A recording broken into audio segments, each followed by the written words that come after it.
Hello everyone, bringing you a video today as a follow-up to the video I recently uploaded, obviously the Mannequin of the Month, looking at a mannequin setup for a British infantryman in the Gulf War 1990-91, to address some points raised in the comments, which I felt there were enough points raised to warrant doing a response video. I thought the information might also be of interest to a wider audience as well as replying to the commenters themselves. And a few corrections to make on my part to start with.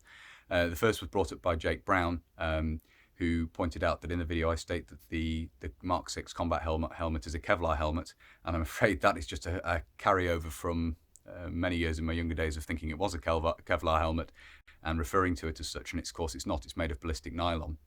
So that was a slip up on my part, and one I didn't even notice when I watched the video through before uploading, so I do apologise for that. Not to mislead anyone, the Mark 6 helmet is not made of Kevlar, it's made of ballistic nylon. Another point raised by Karu D-Dog is another error, which I wasn't aware of. I'd been previously informed that the front pocket, the large front pocket on the lightweight combat body armor was in fact designed to take a ceramic plate, which it will fit, but it isn't designed for this. It's designed as purely as a utility pocket, and it wouldn't be until the introduction of the improved combat body armor that you'd have both a front and a back pocket for a ceramic plate. So that was an error on my part, something I've done some research on, spoken to a friend of mine who's very much into collecting body armor, who corrected this point. It's just something I've been misinformed on previously, and obviously I'd passed that on, so I want to make the correction here. I was wrong on that. Another point raised by Karu D-Dog was on the respirator haversack, the way it's worn around the waist on its own strap, normally used as a shoulder strap, but clipped around the waist.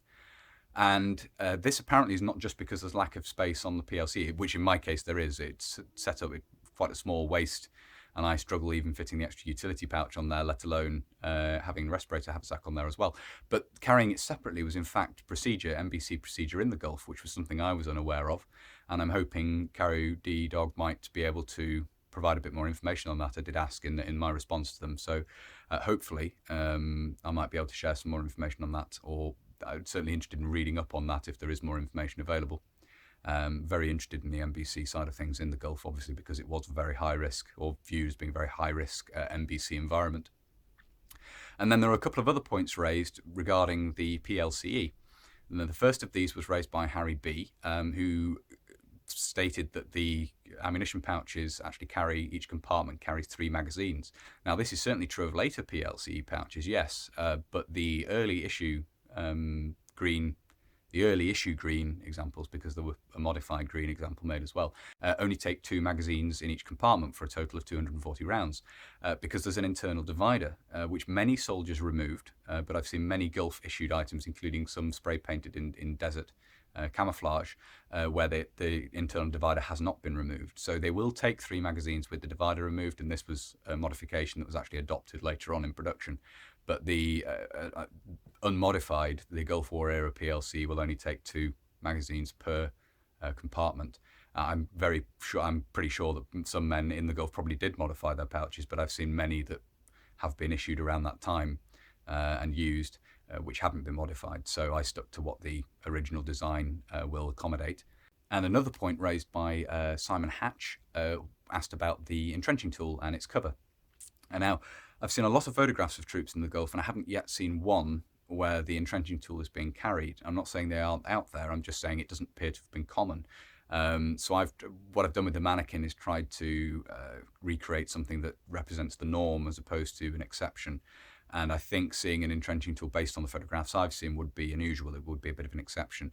Whether this was policy or whether it was purely individual choice, obviously carrying an extra utility pouch seems to be fairly common in place of the entrenching tool. I'm not entirely sure on the reasoning behind that, or where that came from, whether it's purely individual choice or whether it was mandated by the higher echelons. I'm not entirely sure, but it doesn't seem to have been common to carry them in the Gulf, so I didn't include one on my Mannequin. So that's the points covered in the video I wanted to. I'm not going to do my big spiel at the end that I normally do about Facebook and everything, because this is just a short follow-up video.